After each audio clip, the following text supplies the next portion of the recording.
Hello সবাইকে। তো আজ একটা জায়গায় যাব, তোমরা ভিডিওর মাঝখানে সেটা বুঝতে পারবে। তো আমার খুব পছন্দের জায়গা সেটা। তো এই দেখো তাতানবাবু রেডি হয়ে গেছে আর আমি এদিকে রেডি হয়ে গেছি। তো চলো গিয়ে কথা হচ্ছে। চলো তাহলে বলেই দিই আজ কোথায় যাচ্ছি। তো আজ তোমাদের নিয়ে যাচ্ছি হচ্ছে বাবা বড় কাছারির মন্দিরে, যেটার নাম অনেকেই শুনেছে, আবার অনেকেই জানে না এটা কোথায় বা কিভাবে যেতে হয়। প্রথমত বলি, এই বাবা বড় কাছারির মন্দিরটা দক্ষিণ 24 পরগনা জেলার বাগড়াহাট অঞ্চলে অবস্থিত। তো আমরা তো গাড়ি রিজার্ভ করেই গিয়েছিলাম আমাদের বাড়ি থেকে। তো যারা তোমরা শিয়ালদা থেকে আসতে চাইছো, শিয়ালদা থেকে বজবজ লোকাল ট্রেনটা ধরে বজবজে নেমে সেখান থেকে ম্যাজিক বা অটো করে নিয়ে তোমরা বললেই যে বাগড়াহাট হাই স্কুলের সামনে নামিয়ে দিতে, ওরা এখানে নামিয়ে দেবে। আর তার পাশেই বড় রাস্তা চলে গেছে বাবা বড় কাছারির মন্দির, ওপরে ব্যানারে বড় করে লেখা আছে, তোমরা দেখলেই সেখানে বুঝতে পারবে। আর সেই রাস্তা ধরে একটা টোটো করে নিলেই তোমরা পৌঁছে যেতে পারো এই বাবা বড় কাছারির মন্দিরে, যেটা খুবই জাগ্রত।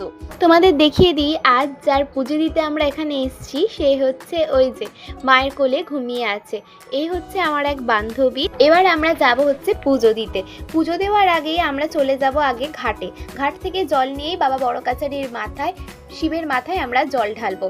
তো যাই হোক, এখানে কিন্তু বিশাল ভিড় হয় এই দিনকার, দেখছি তাও একটু ভিড় কম ছিল, কিন্তু তাও কম বলা যায় না, অতিরিক্তই ভিড় এটা ছিল। যখন মন্দিরে উঠলাম তখন বুঝতে পারলাম, মানে এতই ভিড় বলার বাইরে। তো দেখো এখানে আমি এখানকার জল নিয়ে সবার মাথায় দিয়ে দিচ্ছিলাম। আর এই ঘাটের জল ভীষণ পবিত্র, তোমরা যারা জানো তারা তো জানোই, এবং যারা আসোনি তারা একবার এসে তোমাদের মনের ইচ্ছা বাবা বড় কাছারির কাছে জানিয়ে যেতে পারো, এবং সব মনের ইচ্ছাই বাবা বড় কাছারি পূরণ করে থাকে। এই বাবা বড় কাছারি মন্দির নিয়ে যতটা ইতিহাস সম্বন্ধে আমি জানি, ততটা আজ তোমাদের এই ভিডিওতে আমি শেয়ার করছি। দক্ষিণ 24 পরগনা জেলার সবচেয়ে বড় শিবক্ষেত্র হচ্ছে এই বাবা বড় কাছারির মন্দির, যেটা আগে ভূতনাথ কাছারি নামে পরিচিত ছিল, পরে সেটা বাবা বড় কাছারির নামে পরিচিতি লাভ করে। শোনা যায় নবাব আলীবর্দীর খানের শাসনকালের শেষ সময়ে মারাঠা বর্গীরা গোটা বাংলা আক্রমণ করেছিল। মারাঠা বর্গীর উৎপাতের হাত থেকে বাঁচবার জন্যই স্থানীয় গ্রামের মানুষেরা বাধ্য হয় জঙ্গলে চলে যায়। আসলে এই জঙ্গলটি ছিল একটি শ্মশান, যেখানে এখন আমাদের বাবা বড় কাছারি এই জাগ্রত মন্দিরটি অবস্থিত। মারাঠা বর্গীরা হিন্দু হওয়ার দরুন এই জঙ্গলে তারা ভূতের ভয়ে বসবাস করতে পারত না, তাই গ্রামবাসীরা এই শ্মশানেই তাদের বাসস্থান গড়ে তোলে। এবং সেই সময় এই জঙ্গলে অর্থাৎ এই শ্মশানটাতে এসে উপস্থিত হয় এক সাধু, যিনি গ্রামবাসীর আপদে বিপদে খুবই কাজে লাগতেন। শারীরিক সমস্যা এবং মানুষকে সুস্থ করার সব দায়িত্বই তিনি পালন করতেন তার অলৌকিক ক্ষমতার মাধ্যমে। এরপর কয়েক বছর পরেই সাধুর মৃত্যু হয়, তাকে দাহ না করিয়ে সমাধি দেওয়া হয়, এবং এই সমাধির মধ্যে দিয়েই জন্ম নেয় এই অশ্বত্থ গাছটি। গ্রামবাসীদের ধারণা হয় যে তিনি শিবের অংশ ছিলেন, এবং তাই জন্যই তিনি গ্রামবাসীদের রক্ষা করার জন্যই আবার এই অশ্বত্থ গাছ রূপে ফিরে এসেছেন।